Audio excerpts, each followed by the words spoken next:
Jim, why'd you do this?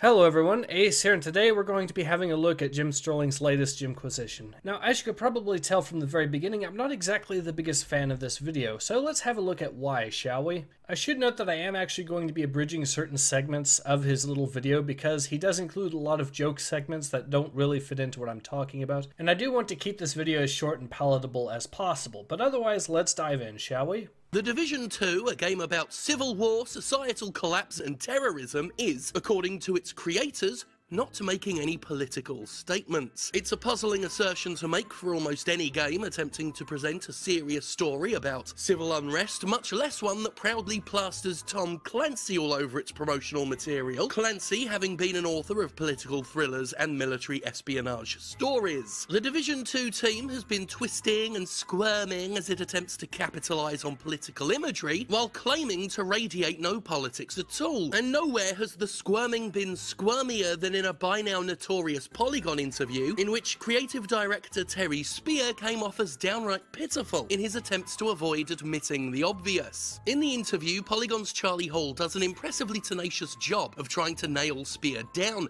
attempting to get him to admit pretty basic, obvious facts, which the director appears unable to do. When asked if the Division 2 is about fighting a corrupt government, Terry Spear wouldn't come close to admitting it, simply saying it was about rebuilding and helping the civilians move forward and move on, so there's tons of narrative bits in there. He wouldn't even admit the game was about civil war, instead sidestepping such charges to talk about their choice of Washington DC as a location. That had nothing to do with anything, but he just said it was about topping Manhattan in the first game. Okay, cool, that's why you chose Washington DC. But the Americans are fighting the Americans. Okay, so as you could probably tell, Jim Sterling's first and main complaint in this video is the fact that Ubisoft's marketing for The Division 2 is suggesting that the game is not actually making a political statement, even though the game does indeed include political messages and political statements. To be fair, this in and of itself would normally be a valid complaint. However, I think it's very important to take some things into consideration that Jim has willfully left out. The most obvious and important of these is the fact that the Division 2's marketing team did actually try making political references in the marketing itself in some cases, such as referencing the government shutdown and comparing it to Division 2, as well as referencing a border wall on the US-Mexico border. And in both cases, the Division 2's marketing team saw itself under attack by game journalists who were perpetually upset at the mere idea of mentioning these things. In fact, even now there are game journalists who are writing articles in support of what Jim Sterling is saying here, while at the same time in those very same articles explaining how upset they are still at the two instances that Division 2's marketing team decided to bring politics into marketing for their game. So in other words, in an ironic twist for all of these game journalists that are complaining about the Division 2's marketing not being political enough, well, part of the reason that it's not being political enough is because of you guys yourselves attacking the game for being too political in the few instances that the marketing team did try to bring politics into it.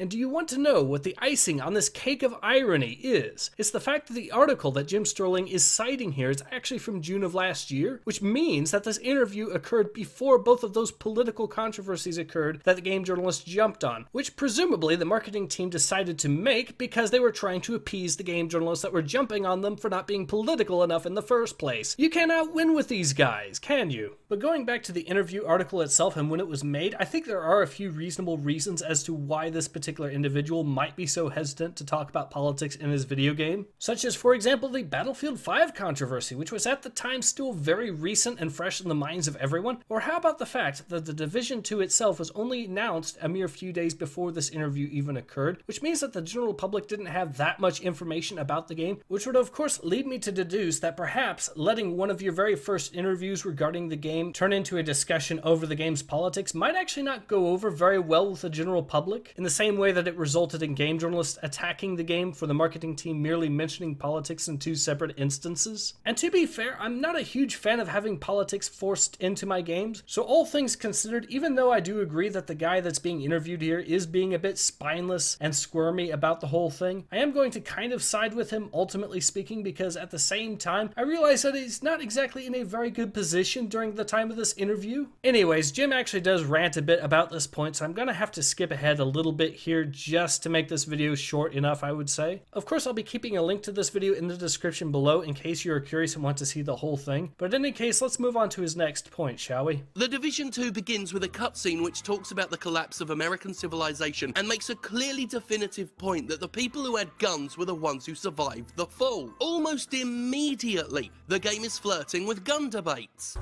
And with no police to protect you, did you own a gun? Did your neighbor? Some survived. The very first mission involves you fighting your way to the White House, a place which serves as your seat of operation. You know, the big political place, the place with all the politics. It's the White House, where the politics live.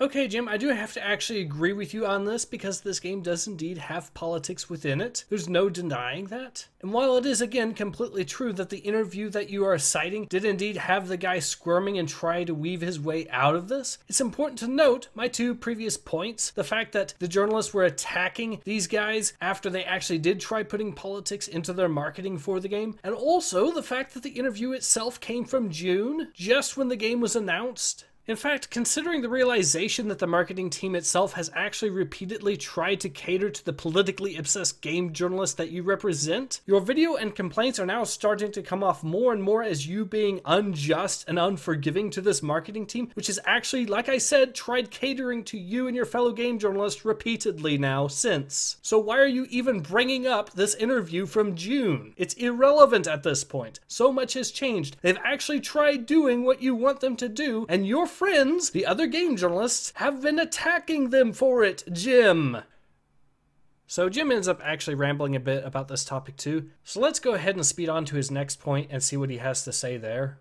Many games, whether intentional or not, make political statements, and if you fail to commit to any, people will come up with them for you. There's a distinct subset of people who believe politics have no place in video games, an impossible belief due to how politics affects everything in life, and directly informs the vast majority of fiction, and of course non-fiction, out there. From early nursery rhymes to best-selling novels, politics is quite literally everywhere. So here Jim is actually talking about a group that I actually side with myself, the Keep Politics Out of Games group. But the thing is, he's actually misrepresenting what the Keep Politics Out of Game group actually wants and what we actually stand for. You see, keeping politics out of games is actually a shorthand. And what it really means in the full unabridged version is keeping forced politics that have absolutely nothing to do with the subject matter out of video games. Allow me to explain this specific but important distinction. Some games, such as for example the Tropico franchise that I've grown up with, have had politics be utterly intrinsic to them. This is because in the case of, for example, Tropico, the game is centered around the idea of the player running a banana republic in the Caribbean during the Cold War. Naturally, politics play a huge role in that matter, and therefore should be completely and utterly expected. By contrast, a game that had its story utterly butchered because politics were utterly forced into it would be something like, say, Advanced Wars Dual Strike, which came out on the Nintendo DS. This is because as a game, Advanced Wars Dual Strike is all about leading massive armies into epic battles and turn-based strategy.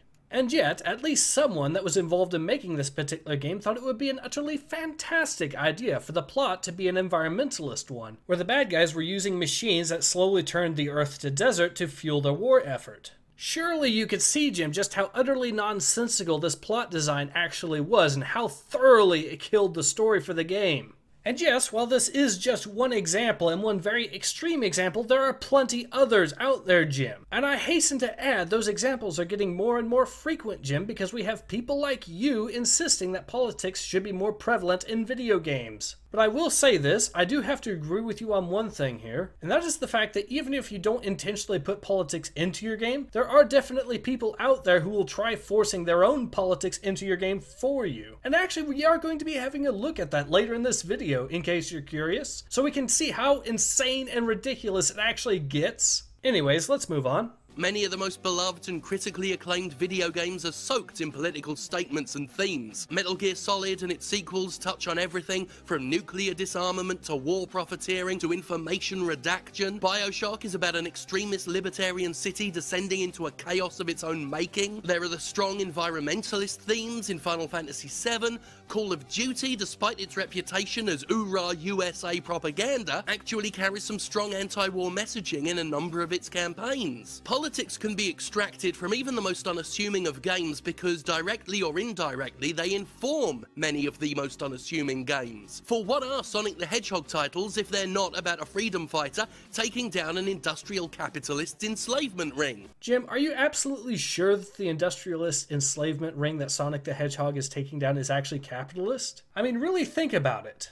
You know, come to think of it, I don't recall any instances where Dr. Robotnik ever is seen going into a marketplace or something to buy parts for his death machines or robots. I also don't recall him ever hiring any human employees. He almost always just relies on robots or animal cyborgs that he's made, which means that he himself is the only human being that is employed by his business. Which by definition, if you actually think about it, means that Sonic the Hedgehog is actually taking down an industrialist socialist enslavement ring. Because, as I've said, the only human employee within Dr. Robotnik's business is Dr. Robotnik himself, which means that he himself has seized the means of production. I'm just saying, Jim, if we actually analyze Sonic the Hedgehog the way that you're wanting us to analyze it, it actually turns Sonic the Hedgehog into an anti-Marxist video game, where the evil bad guy is actually a socialist trying to create the workers' paradise by enslaving animals to do his bidding for him. I'm just saying, Jim. And what can we say about Mario's constant attempts to stop one monarch forcing another into an arranged marriage?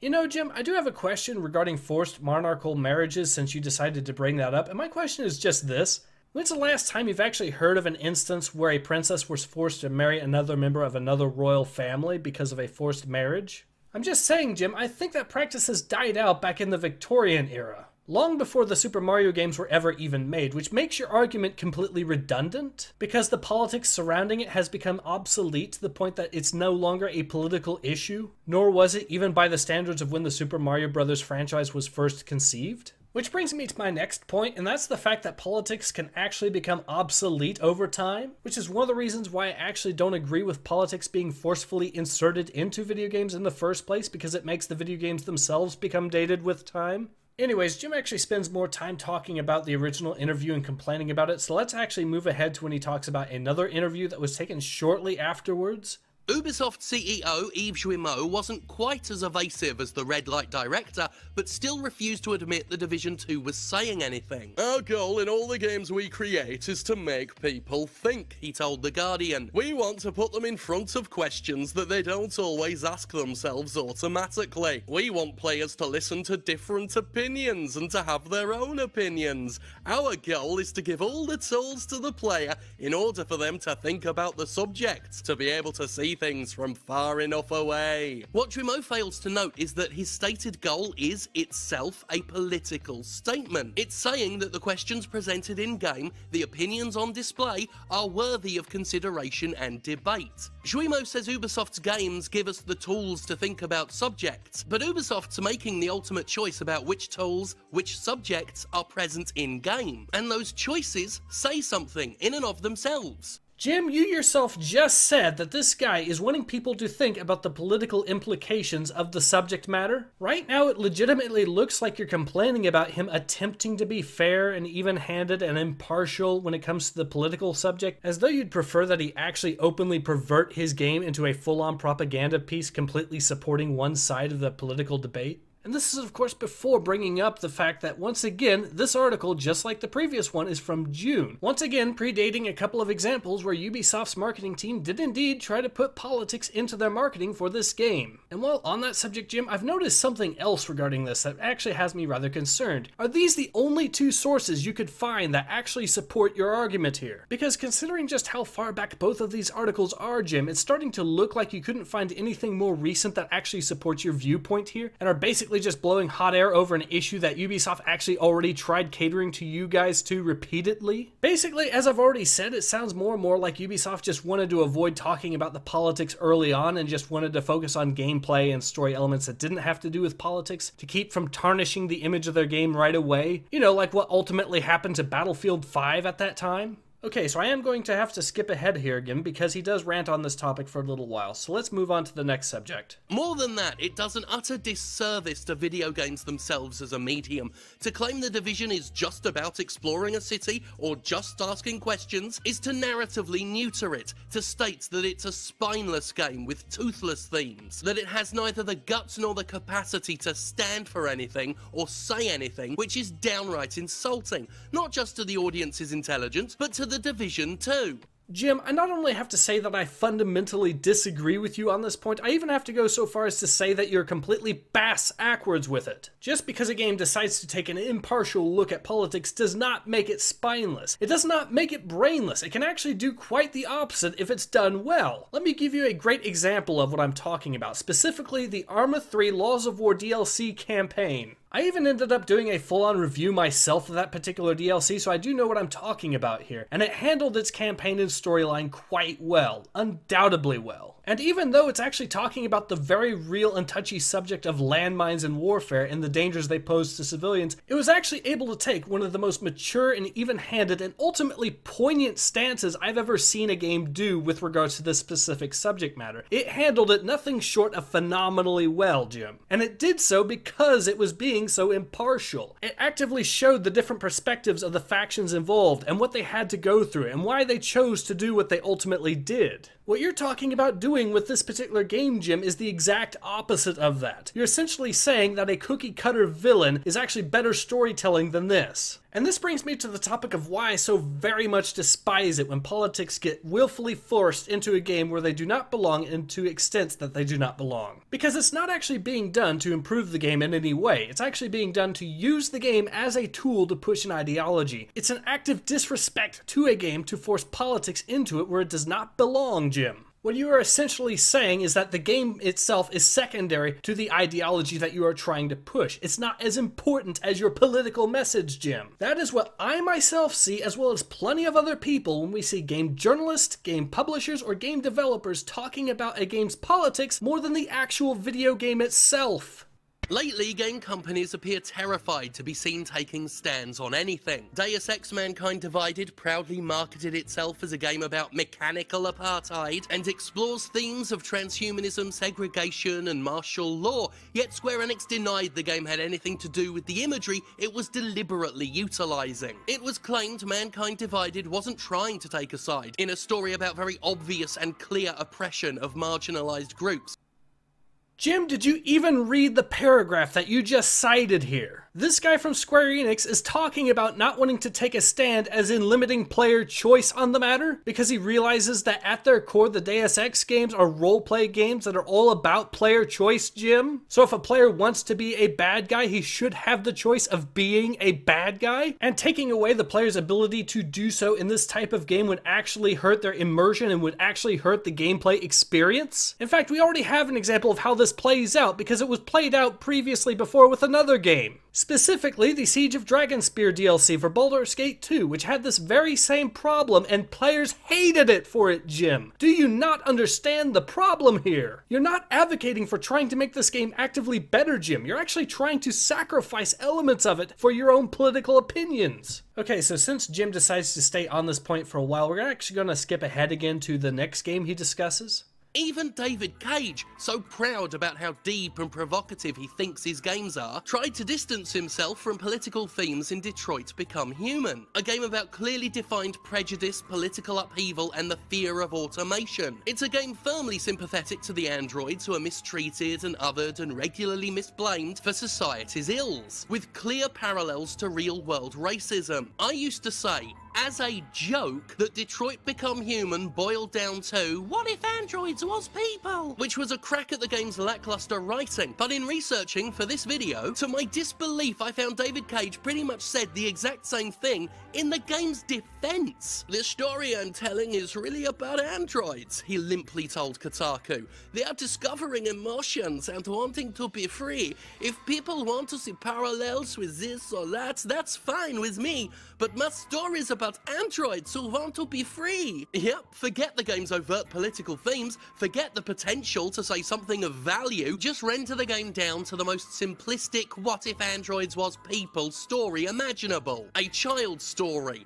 Jim, are you really going to stand there and suggest that there's no political debate at all going on with regards to artificial intelligence and its role within society? Because I hate to break it to you, but that is now an active political discussion, Jim. And you can thank some of your fellow news journalists for making it a political discussion. Here's an article written by Leah Fessler on Quartz called, "We tested bots like Siri and Alexa to see who would stand up to sexual harassment." Yes, Jim, this is actually real. This is an actual article explaining about how the bots are facing sexual harassment and how they've apparently been programmed to handle it. So yes, Jim, apparently you're nowhere near as open-minded as you originally thought you were, and you actually seem to be rather backwards thinking when it comes to respecting the civil rights of artificial intelligence, because it's now a political discussion, Jim, created by your fellow news journalists. Why do you think it's a topic that's not even worth debating, Jim?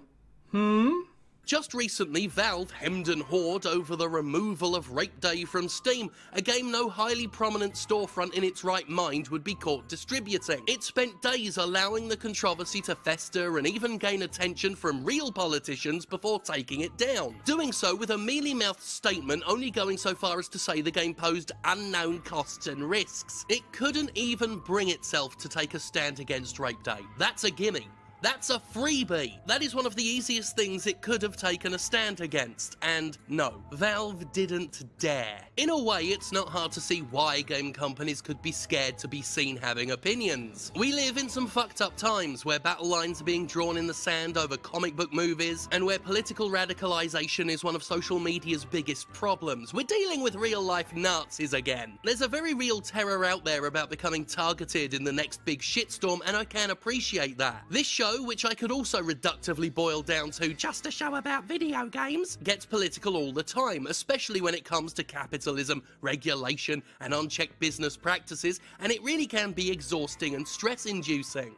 Okay, so let's talk about you being political, Jim, because I agree you are being very political on your channel these days, and I can also agree that it's also rather exhausting, not just for you, Jim, but some of your viewers as well. And while I can't speak for everyone here, I will say for myself at least, I am starting to get a little tired of you adding in political discussions about things that have nothing to do with video games, Jim. It's starting to get a little old on your videos, because at the end of the day, I come here to watch your videos for your opinions on video games, Jim, and the video game industry itself. And the truth of the matter is, you can actually be rather skilled when it comes to talking about video games themselves. It's just when you talk about other stuff that your videos tend to go awry and the quality tends to drop. Okay, so I'm going to skip ahead here because he basically provides his long, lengthy conclusion that he usually does with his typical Jimquisition. Of course, as I've said before, if you're interested in watching the full video or seeing this conclusion, I will of course be once again providing a link in the description below to this video. So anyways, let's skip ahead to his final on-screen appearance, shall we? Considering right now we have a president that struggles to even condemn white supremacy, another gimme, another freebie, it's hardly surprising that video game companies are terrified to be seen having a spine, a backbone, a belief, a stance, anything. But as I've said, those stances come out regardless. Your beliefs inform the things you write, the things you say, the things you do. And to pretend otherwise is a lie. Okay, Jim, so do you remember when I said that I had academic sources that I would be bringing to the table here? Because as luck would have it, I happen to have access to some of the most foundational works when it comes to talking about politics within video games. Let's start off by looking at Games of Empire, Global Capitalism and Video Games by Nick Dyer-Witheford and Greg D. Peyoter. This is a work that you'll see quite commonly sourced when it comes to academic studies regarding politics within video games. And yet, if you happen to be an actual video gamer that happens to stumble across this work, you'd realize rather quickly that it's filled with nonsense and gibberish. For one very good example of what exactly I'm talking about, this paper even goes so far as to suggest that World of Warcraft is in fact pro-capitalist propaganda, specifically because it relies on an economic system that is based off of the free market, when by contrast, historical medieval societies relied more on bartering systems. First of all, let's ignore the two very obvious discrepancies that this author is making. The first being, of course, that World of Warcraft is a fictional fantasy setting. A fictional setting that has comparatively higher quality weapons and armor that are widely available in comparison to the historical medieval setting, suggesting far greater economic development. And the other obvious issue is the fact that the player is not taking on the role of a peasant farmer or anything at all like that, and is instead taking on a job where money would be more readily available. Ignoring both of those very obvious discrepancies that neither of these college professors professors ever noticed is the fact that World of Warcraft itself is based on the Warcraft franchise in general, which prior was an RTS franchise that utilized a command economy that was run from the top down and was the exact antithesis of a market economy. You would think that two college professors would be able to actually catch a discrepancy like that if they were doing serious research on video games. But that is sadly not the case, and instead they argue that World of Warcraft is pro-capitalist propaganda. And the extension to that argument is, of course, that Blizzard itself must be pro-capitalist because they are putting pro-capitalist propaganda in their game. At least that's the argument that's being made. But of course, in case you're curious, let's demonstrate how faulty that argument is when we compare it to other games in the Warcraft franchise, and while we're at it, compare it to other Blizzard games as well. So using the rules laid out by the arguments made by these professors, Jim, we can determine that they apparently believed that Blizzard was communist when they developed Warcraft 1 and 2, but converted to capitalism when they developed Diablo, but then converted back to communism when they developed StarCraft, but then converted back to capitalism when they developed Diablo 2, but then converted back to communism when they developed Warcraft 3, but then converted back to capitalism when they developed World of Warcraft. Do you see how utterly unhinged and deranged this argument actually is, Jim? And yet,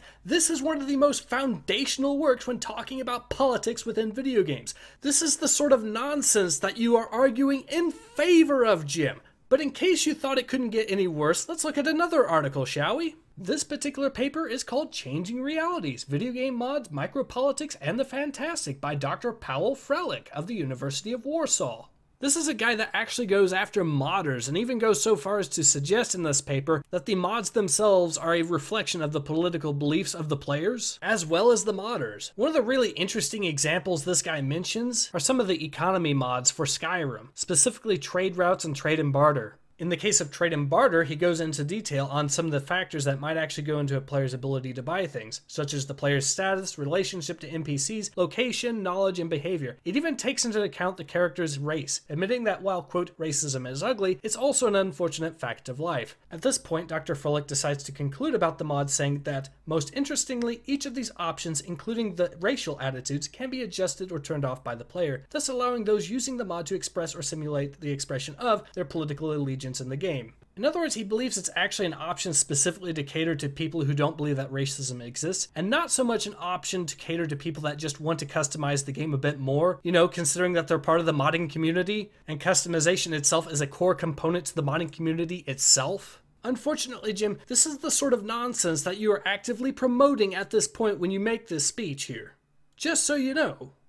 Well, I think I'm actually going to call it on this video. We've seen pretty much all there is to see. As I've said, I will be providing links in the description below to both the Jimquisition video as well as also the sources that I've used here, in case you're curious. And I am actually sorry that this video ended up as long as it did, but I had to talk about this, okay?